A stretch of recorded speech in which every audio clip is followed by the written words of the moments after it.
Hi friends, welcome back to my channel. ഇന്ന് വന്നിട്ടുള്ളത് നല്ലൊരു അടിപൊളി സിമ്പിളും വെറൈറ്റി ആയിട്ടുള്ള ഒരു സ്നാക്കിൻ്റെ റെസിപ്പി ആയിട്ടാണ്. നമ്മുടെ നേന്ത്രപ്പഴമൊക്കെ വെച്ചിട്ടുള്ള നല്ലൊരു അടിപൊളി സ്നാക്കാണിത്. അപ്പോൾ കുട്ടികൾക്കൊക്കെ ഒരുപാട് ഇഷ്ടമാവുന്ന നല്ല ടേസ്റ്റി ആയിട്ടുള്ള ഒരു റെസിപ്പിയാണ്. അപ്പോൾ സ്കിപ്പ് ചെയ്യാതെ കാണുക. സബ്സ്ക്രൈബ് ചെയ്യാത്തവരുണ്ടെങ്കിൽ നിങ്ങൾക്ക് ഈ ചാനൽ ഇഷ്ടമാവുന്നുണ്ടെങ്കിൽ ഒന്ന് സബ്സ്ക്രൈബ് ചെയ്യാം. എന്നിട്ട് തൊട്ടടുത്തുള്ള ബെൽ ബട്ടണിൽ ഓൾ എന്ന് പ്രസ് ചെയ്യാം. അപ്പോൾ നമുക്ക് നേരെ റെസിപ്പിയിലോട്ട് പോവാം. ഈ ഒരു സ്നാക്ക് റെഡിയാക്കാനായിട്ട് നല്ല പഴുത്ത 2 നേന്ത്രപ്പഴം എടുത്തിട്ടുണ്ട്. അതിൻ്റെ തൊലിയൊക്കെ കളഞ്ഞെടുക്കാം. തൊലി കളഞ്ഞെടുത്ത ശേഷം പിന്നെ ഇതിനെ 2ആയിട്ട് കട്ട് ചെയ്തിട്ട് പിന്നെ ചെറിയ ചെറിയ പീസായിട്ട് കട്ട് ചെയ്തെടുക്കാം. പഴം കട്ട് ചെയ്തെടുത്ത ശേഷം പിന്നെ ഒരു പാൻ നന്നായിട്ട് ചൂടാക്കി അതിലോട്ട് 1 ടേബിൾ സ്പൂണോളം നെയ്യ് ചേർത്ത് കൊടുക്കാം.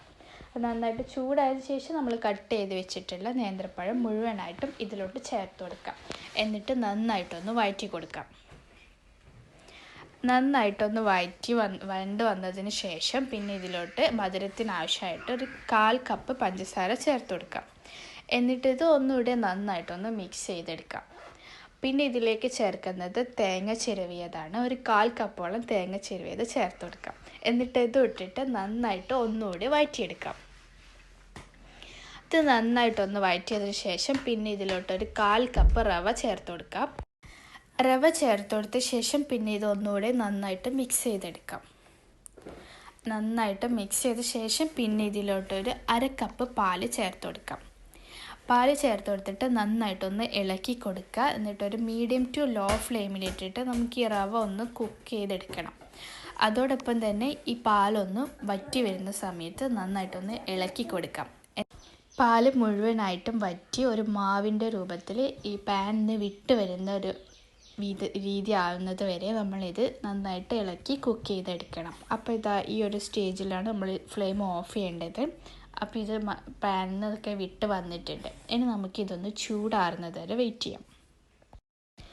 അപ്പോൾ ഇത് ഞാനിതൊരു പ്ലേറ്റിലോട്ട് മാറ്റി കൊടുക്കുന്നുണ്ട്. എന്നിട്ട് നമുക്കിതൊന്ന് ചൂടാറിയെടുക്കണം. നന്നായിട്ട് ചൂടാറണമെന്നില്ല. നമ്മുടെ കയ്യിൽ പിടിക്കാൻ പറ്റുന്ന രീതിയിൽ ചൂടാറിയ ശേഷം കയ്യിൽ ഓയിലോ നെയ്യോ സ്പ്രെഡ് ചെയ്യുക. എന്നിട്ട് ചെറിയ ചെറിയ ബോൾസ് ആക്കി എടുത്തിട്ട് നിങ്ങൾക്ക് ഇഷ്ടമുള്ള ഷേപ്പിൽ ഷേപ്പ് ചെയ്തെടുക്കാം. അപ്പോൾ ഞാനിതൊരു പേടയുടെ ഒക്കെ ഷേപ്പിലാണ് ചെയ്തെടുത്തിട്ടുള്ളത്. അപ്പോൾ നിങ്ങൾക്ക് ബോൾസ് ആയിട്ടും ചെയ്തെടുക്കാം. ഏത് ഷേപ്പിലാണ് നിങ്ങൾക്ക് ചെയ്യാൻ താല്പര്യം ആ ഒരു ഷേപ്പിൽ ഷേപ്പ് ചെയ്തെടുക്കാം.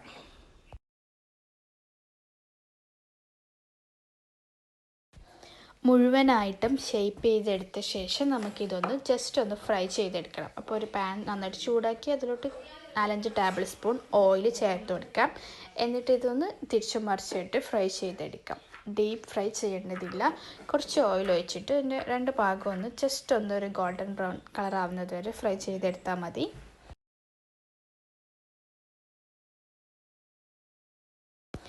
ഇങ്ങനെ കഴിക്കാൻ ഇത് നല്ല ടേസ്റ്റാണ്. ഇപ്പോൾ പെട്ടെന്ന് റെഡിയാക്കി എടുക്കാൻ പറ്റിയ നല്ലൊരു സ്നാക്കിൻ്റെ റെസിപ്പിയാണിത്. അപ്പോൾ എല്ലാവരും ട്രൈ ചെയ്ത് നോക്കുക. വീഡിയോ ഇഷ്ടമായിട്ടുണ്ടെങ്കിൽ ലൈക്ക് ചെയ്യുക, ഷെയർ ചെയ്യുക, കമൻറ്റ് ചെയ്യുക.